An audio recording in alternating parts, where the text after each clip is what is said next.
अब तू हमार कमजोरी हो गई बड़ू काजल। तोहरा बिना एको पल मन नहीं खेलागत। जैसे सूर के बिना साज, ऐसे ही तो हमार हाल हो गई बाज।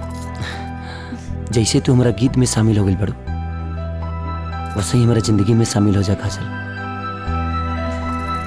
मुन्ना के एहसान बा हमरा ऊपर। हम एक खुशी में मुन्ना के शामिल करे के चाहता नहीं।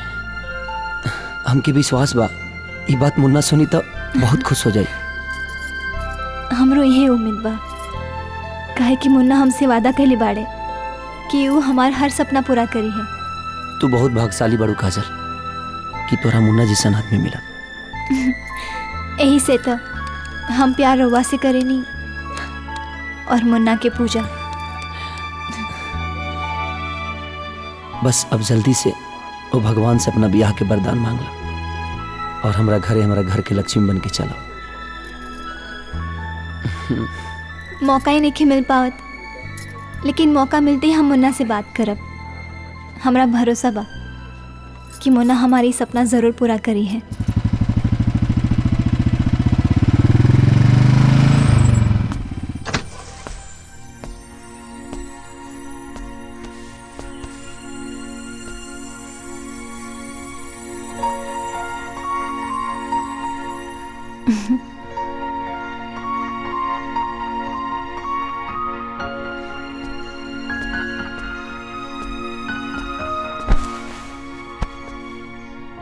का हमार अरमान पूरा ना करब? हमार कोनो अरमान तोरा से अलग बा का?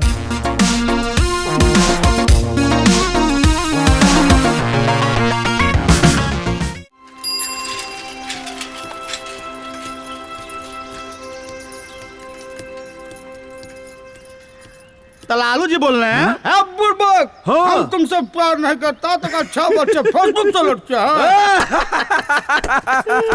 अरे अरे तुलसी, यार कहाँ हो?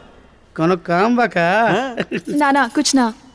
मुन्ना से भेंट भइल कई दिन हो गए बा। यही से हम यहाँ आइल बानी। मुन्ना कहाँ बा? मुन्ना मुन्ना मुन्ना, अरे हाँ हाँ मुन्ना तो कहीं गेल बा।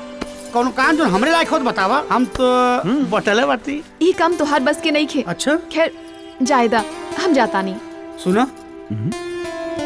एक बात कहीं बुरा ना मन बोले। ना ना बुरा ना मानब। का बात है? देखे तुलसी, हम बहुत अच्छे तरीके जान पाड़ी कि तू मुन्ना से बहुत प्यार करे लो और अपने जान से ज्यादा माने लो।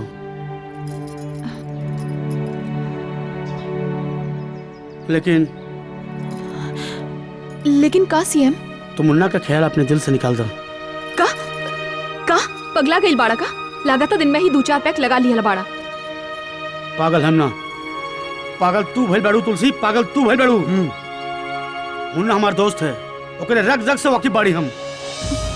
ओकर आंख देख के ओकरे दिल के अंदाजा लगा ले। मुन्ना तू से प्यार नहीं करेला, मुन्ना सिर्फ काजल से प्यार करेला। कहाँ के जुबान पे सुबह दोपहर शाम तीनों वक्त सिर्फ काजल काजल काजल के नाम रहेला। और तू कहताड़ू कि मुन्ना तुझसे प्यार करेला? अरे सीएम, तू का जाना प्यार का होला। हाँ ये बात सच है कि वो काजल से हंस बोल के बतिया लेला। वो एगो मजबूर लड़की बा, यही से ओकरा के सहारा दे ले बा। एकर मतलब ई थोड़े होला कि वो काजल से प्यार करेला। ये तुहार सिर्फ गलतफहमी है, गलतफहमी। ये बात मुन्ना हमके खुद बतौले हैं, वो काजल से ही प्यार करेला, समझलू? वो ऐसे ही शराब पी के बड़बड़ा दिले होगी। मुन्ना सिर्फ हमरा से प्यार करेला, हमरा से। और हम मुन्ना से अपन जान से भी ज्यादा प्यार करेली, बहुत ज्यादा, समझला?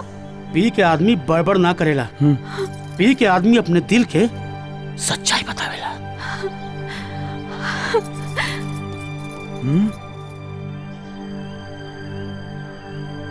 16-17 के प्रोग्राम फाइनल हो गइल बा और एडवांस भी आ गइल बा।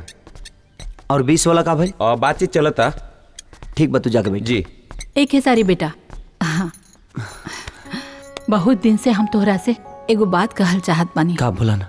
काजल बहुत नीक लड़की बिया। हाँ माई, वो गाना भी बहुत अच्छा गावेली और हमेशा तोहरा बारे में पूछत रहेली। अच्छा हाँ। अब बेटा जब वो घर आवेले ना तो हमके ना ही मन करेला कि ओके वापस भेजी। तो काहे खाती जाए दिलूं का के? तो कैसे रोक ली? कौन हक से? ना हमार बिटिया हा, ना हमार पतोहू हा।